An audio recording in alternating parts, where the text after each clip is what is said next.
Sentinelle, quelle est la nouvelle de la nuit? La sentinelle répond, la nuit vient et le jour aussi. Shalom frères et sœurs, encore votre frère Garcia.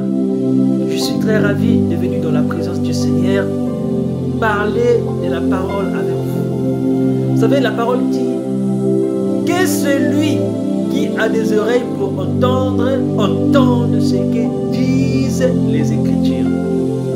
Nous sommes la dernière génération qui est en train de voir toutes les manifestations des Écritures annoncées par les prophètes. Les nations se disloquent. Israël se réveille. Les nations se rivalisent.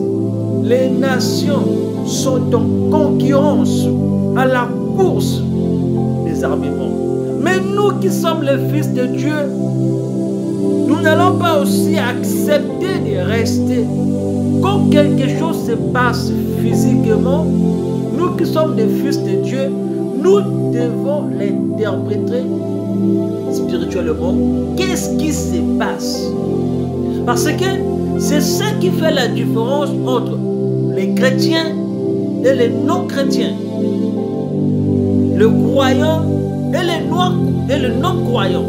Parce que la parole est là pour nous avertir. La parole constitue pour nous un signal. C'est comme, je vous explique une histoire. Il y avait un monsieur qui voulait devenir riche dans sa vie. Et ce monsieur, il est parti chercher de l'or. Et ce jour-là, il a été accompagné par son chien. Son chien servait de garde pour ce monsieur. Ce monsieur est parti loin de sa maison. Il a voyagé, il a parcouru des kilomètres. Avec son chien, il est parti. Et quand il est arrivé, il a trouvé un tas de gisements d'or. Et il a pris cela, il a mis cela dans son sac. Il était hyper content en disant, oh, je serai riche. Oh, je serai riche quand je rentrerai chez moi. Quand je serai en ville, je vais vendre ces gisements d'or. Et puis, je deviendrai riche. Il chantait cette chanson. Je serai riche. Il a parcouru encore des kilomètres pour revenir. Et il lui restait juste un jour pour rentrer chez lui. Et qu'est-ce qui s'est passé? Il est arrivé à un endroit où il fallait qu'il se repose. Il a trouvé un endroit, il voulait se reposer. Au moment qu'il voulait se reposer, il était assis. Et il y avait son chien toujours là à ses côtés. Et le chien a commencé à aboyer. Le chien a commencé à aboyer. Le Messie dit au chien, tais-toi! Ne sais-tu pas que demain je serai riche? Le chien continuait à aboyer. Le Messie ne faisait que répéter les mêmes paroles. Tais-toi! Ne sais-tu pas que demain je serai riche? Oh, le chien voyait le danger venir. Il y avait un monsieur qui le suivait, un assaillant. Il avait compris que ce monsieur avait eu un gisement d'or. Je vais chercher de le tuer et ravir ce gisement d'or. Mais le pauvre ne savait pas cela.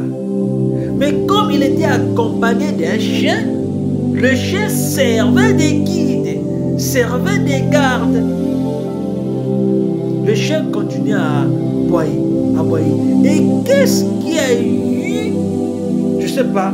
Dans la tête de ce monsieur, il a dit au chien, si tu aboies encore, je vais t'abattre. Le monsieur s'est assis. Le chien regarde encore le danger arriver. Le chien aboie. Encore, le Messie a pris son arme, il a abattu le chien. Et quand il a abattu le chien, il ne se rendait plus compte qu'il y avait du danger. Le Messie s'est assis, s'est endormi. Et le danger qui était l'assaillant, il est arrivé, il a battu sur le Messie, il a pris les gisements d'or, il est parti. Et cela signifie quoi pour toi qui es chrétien, pour moi qui suis aussi chrétien, ma soeur, ma bien-aimée soeur, mon frère? Le Messie a oublié le sorcier. Le sorcier était le chien. Il a oublié les moments difficiles qu'il a parcourus avec le chien pour aller chercher ses gisements d'or. Au moment qu'il a eu l'essentiel qu'il faut, il a oublié de donner un peu de considération. Il a oublié de l'importance que le chien avait en sa présence. C'est pour toi aussi qui cherches le travail. C'est pour toi qui cherches une femme. C'est pour toi qui cherches un mari. Dieu te donne le travail. Tu commences à gagner beaucoup d'argent et tu oublies la chose la plus simple. Payer la dîme. La chose la plus simple, aider les autres. Regardez ce Michel-là. Le chien symbolisait le Seigneur Jésus-Christ. Le chien symbolisait la parole. Aussi longtemps que le monsieur était dans la parole, le chien servait de garde pour ce monsieur. Donc le danger n'allait pas avoir accès à ce monsieur. Parce que le chien était là, qui servait de parapluie au moment de pluie, qui servait de pare-soleil au moment de soleil, et qui servait de l'épée au moment du danger. Mais quand il a abandonné la parole aussi l'a laissé. C'est comme les trois mages d'Orion. Quand ils virent l'étoile, ils avaient su, c'était la présence du Fils très haut, le Seigneur Jésus-Christ. Mais comme ils ne savaient pas où se trouvaient ses fils, mais l'étoile symbolisait la parole. Aussi longtemps qu'ils suivaient la direction de l'étoile, l'étoile les conduisait vers la parole. Mais qu'est-ce qu'ils ont dit? Ils se sont dit entre eux, allons à la maison royale où se trouvait le roi Hérode pour voir le fils qui nous est né. Au moment qu'ils sont arrivés à la maison royale, qu'est-ce qui s'est passé? L'étoile a disparu. Parce que la parole n'était pas là où il partait. Là où il partait symbolisait la mort. Mais quand ils sont sortis de cette maison, l'étoile a réapparu. Et l'étoile le conduisit vers la parole. Ma soeur, si aussi longtemps tu restes dans la parole, tu gardes la position de la parole, Dieu te bénira, Dieu te conduira. Tout ce que tu faisas réussira. Tout ce que tu fais plutôt réussira.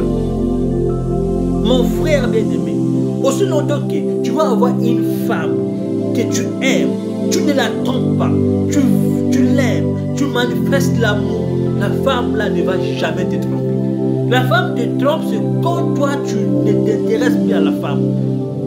Quand toi tu ne vois plus son importance dans ta vie. Servez de la parole comme un bouclier. Car la parole dit, la parole est notre bouclier. La parole est notre refuge. Et la parole est notre appui. Prenez Jésus-Christ, mettez-le devant et vous réussirez dans tout ce que vous faites. Que Dieu vous bénisse. Soyez salués. Shalom.